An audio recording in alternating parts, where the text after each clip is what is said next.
I'm Grace, this is Kevin, we're the stories. We're comparing Kenyan and American culture to see what's different, but also what's similar. What are we doing today, Grace? We're talking about my culture shock in America. That's right. So we already did an episode about your culture shock working at a company here in New York. Yes. But this time you're just going to do general culture shock of you first coming to America, or things that still shock you maybe today. Yes. So let's get into it. I like food, but not so much food. I mean... Not as much food as you get here. Yeah, I remember actually, I think I went to McDonald's. This is the first time before we met, and a normal sized drink, regular drink, was huge. It was like, I don't know, probably 1 liter. And Wow, that was a lot. There were huge food portions here, and even, fries and a burger. Burger they're quite big. So I started interacting with people a lot because I had to, because of work. And the thing I noticed was that Americans are loud and they love to chat. We're loud? What are you talking about, huh? Now, when it comes to after we met, that's when I really started interacting with Americans, because the company I worked for were predominantly Germans, Europeans. So I remember the first time he took me to this house party, everyone was chatting. It was like a wild classroom of kids, not in an offensive way, but trying to understand what one person is saying, the other one is talking over the other, and oh my God. So when we first started dating, things were going well, at least I thought they were. And I was like, well, the real test is going to be when Grace meets my friends, because I think everyone's friend group is kind of their own unique thing. And maybe everyone always says like, oh, my friends are so crazy. But my friends are pretty crazy. I'm an artist. I have artist friends and friends who like to get together and do, we're weird people. And so I was like, if Grace can survive going to a party with all these random people in it and see how I interact with them and stuff, if she still is like, yeah, let's keep doing this, then I knew that everything was going to be fine. It was like watching a comedy show. So maybe I was being entertained. Well, we find this entertaining? Are we entertaining to you? Huh? Yeah. And when my brother came to visit as well, when you went to visit your friends, that's the exact thing he said. It's like, oh my God, I feel like I'm watching Friends. Like okay. I found that Americans love talking about themselves a lot. That was a culture shock to me, especially compared to Britain, where you're actually taught not to put yourself second. You're meant to put the other person first. You're taught not to put yourself second? First, oh my God. You're taught to put the other person first. Okay. Even on your CV, when you're writing down something, it's them first, what you can offer that person, not, me, I have this, I have done that, I'm good at this. We're often asked to self-identify, right? People always are like, well, who are you? What do you do? Like, why are you important? I don't know if everyone feels this way, but I think there are some people who they are kind of wrapped up in themselves. But that's true of anywhere. I guess what you're saying is culturally, it just seems more accepted to do that here. Yes, that's true. And also compared to Kenya, in Kenya, people are more reserved. They don't necessarily talk about good things about themselves, because that appears as if you're showing off, and you don't want that, I found Americans to be very patriotic. Patriotic. Patriotic, fine.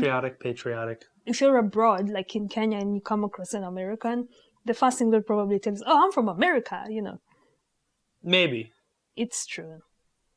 Even in the UK, like, oh, I'm American. You don't really find that, like, from a Kenyan. Like, if you say you're walking in London, unless you ask them, they wouldn't just come, hey, I'm Grace, I'm from Kenya, unless you ask, which also goes back to the point about Americans talking about themselves a lot.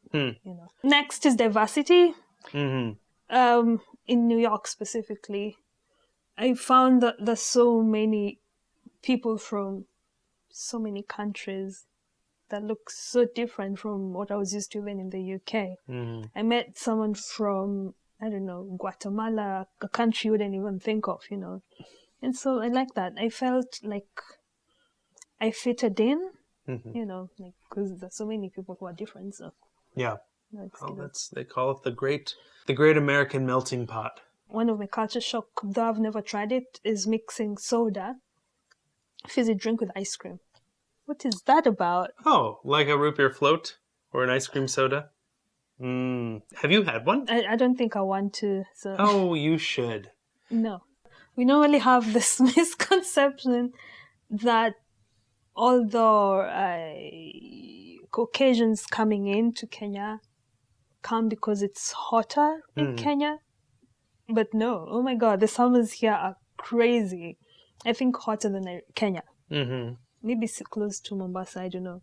And the humidity is nothing I've ever experienced abroad. You have 4 seasons, and your summers are quite hot and sticky in New York, especially. Yes.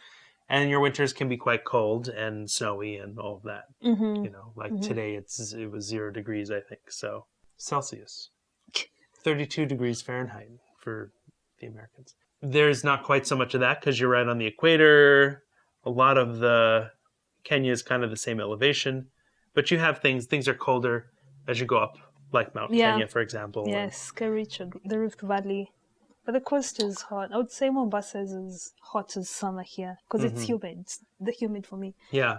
So then if you go to the southwest of the U.S., where like Los Angeles, everything is a little more... I often remarked when we were in Nairobi that the weather was very similar to Los Angeles.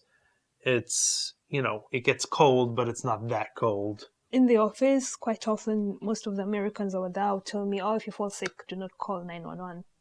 And I'm like, why? Like, that's the whole point. If you're sick, call 911. Like in the UK, they come, they treat you. But here, apparently, you pay more than what you'd pay if you walked into a hospital. That's crazy. So healthcare is the big culture shock. Yes. Yeah, American healthcare is really stupid. So when you're, in a third world country like Kenya, you watch movies or documentaries about America and you just see this heavenly place where everything is nice and people are smiley, pink clothes, sunshine. But when you're walking on the streets of New York, there are so many homeless people and also people with mental problems or illnesses that are not really taken care of. And that was a culture shock to me. Things are tight around here. A lot of people live paycheck to paycheck, and it's interesting to think about how close we all are to being one of those people. Yeah.